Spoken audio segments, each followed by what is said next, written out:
আমাদেরকে আজকে মূলত মাননীয় প্রধান উপদেষ্টা ডেকেছেন। তার ডাকে আজকে বিভিন্ন ধর্মের নেতৃত্বশীল ব্যক্তিবর্গ তারা এসেছেন এবং দেশের বিভিন্ন প্রান্ত থেকে সবাই আজকে সমবেত হয়েছেন। আমরা বাংলাদেশের মানুষ কেমন আছি, বিশেষ করে আমাদের অন্য ধর্মাবলম্বী যারা আছেন মুসলিম ছাড়া, তারা কেমন আছেন, তারা তাদের সেই অবস্থা ব্যক্ত করেছেন। তো আমরা লক্ষ্য করেছি যে এখানে আমাদের মধ্যে আলহামদুলিল্লাহ চমৎকার ধর্মীয় সম্প্রীতি বজায় আছে। সেটিকে সামনে আরো কিভাবে ভালোভাবে ধরে রাখা যায় সেজন্য আজকে আমরা কথা বলেছি, সবাই মন খুলে সবাই যার মতামত ব্যক্ত করেছেন যে একটি সুন্দর সম্প্রীতির বাংলাদেশ, যে বাংলাদেশে কোনো ভয় থাকবে না, সেটি গড়বার জন্য তারা কাজ করছেন। এবং আমরা আমাদের জায়গা থেকে বলেছি যে এদেশের ওলামা একরাম, এদেশের ধর্মীয় নেতৃত্ব, তারা তাদের জায়গা থেকে অত্যন্ত দায়িত্বশীল এবং দায়িত্বশীলতার কারণে কিন্তু আপনারা দেখেছেন যে আইনজীবী আলিফ হত্যাকাণ্ডের পরে মুসলমানরা অত্যন্ত ধৈর্য এবং সংযমের পরিচয় দিয়েছেন। বিগত সরকারের শেষের দিকে আপনারা দেখেছেন ফরিদপুরে দুইজন মসজিদের নির্মাণ শ্রমিককে অত্যন্ত নির্মমভাবে অন্য ধর্মাবলম্বীরা হত্যা করার পরও গোটা দেশের মুসলমানরা অত্যন্ত সংযমের পরিচয় দিয়েছেন। আমরা এটিকে যেমন সাধুবাদ জানিয়েছি, ঠিক তেমনি ভাবে এটিকে ধরে রাখবার জন্য সংগ্রাম চালাচ্ছি। এখানে সিনিয়র বিভিন্ন ব্যক্তিবর্গ ছিলেন, জাতীয় মসজিদ বা জনকর্মের সম্মানিত খতিব ছিলেন, আন্দরকিল্লা শাহী মসজিদের খতিব সহ অন্যান্য ব্যক্তিবর্গ ছিলেন। প্রত্যেকেই একই সুরে কথা বলেছেন যে আমরা সম্প্রীতির বাংলাদেশ গড়ে তুলতে চাই। বাংলাদেশের মানুষ যেভাবে ধর্মীয় সম্প্রীতির উজ্জ্বল উদাহরণ তৈরি করেছে, পৃথিবীতে আসলেই বিরল। কোনো প্রপাগান্ডা যেন আমরা কেউ কোনোভাবে পা না দিই এবং আমরা যেন সবাই ঐক্যবদ্ধ থাকি, সেজন্য সবাই এখানে কথা বলেছেন। মুসলিমরা ছাড়াও অন্য ধর্মাবলম্বী যে সমস্ত নেতৃবর্গ ছিলেন তারাও কথা বলেছেন।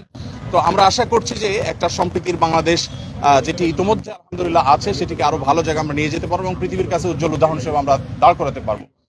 এখানে প্রত্যেকে যার যার জায়গা থেকে চেষ্টা করেছেন একথা বলার জন্য যে আমরা শান্তি সম্প্রীতি রক্ষা করবার জন্য কাজ করছি।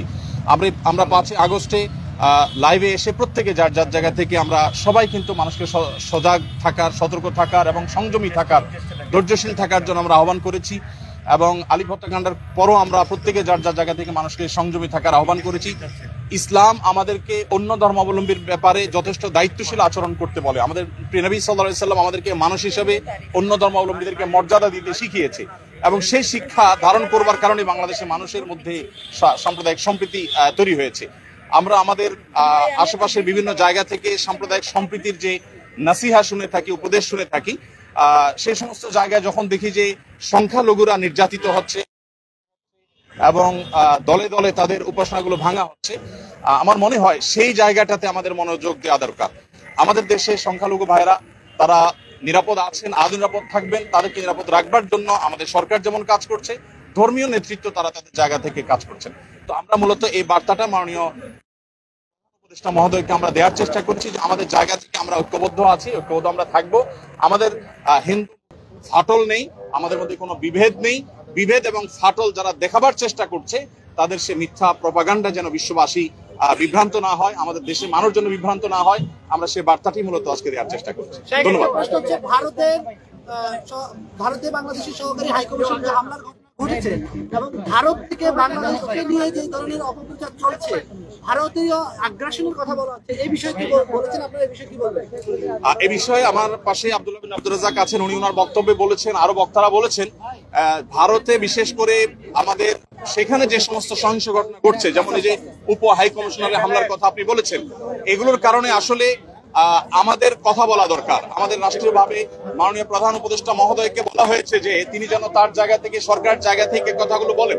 আমরা যখন আমাদের কথাগুলো বলবো না, তখন আমাদের উপর আরো চেপে আসা হবে। এই কালচার থেকে বেরিয়ে আসার জন্য আমাদেরকে আমাদের অধিকারের কথা বলতে হবে। আমরা আজকে সেখানে যে আক্রান্ত হয়েছি কলকাতাতে, তার বাইরে যে মুসলমানরা আক্রান্ত হচ্ছেন সেখানে, সেগুলো নিয়ে আমাদের কথা বলতে হবে। তাহলে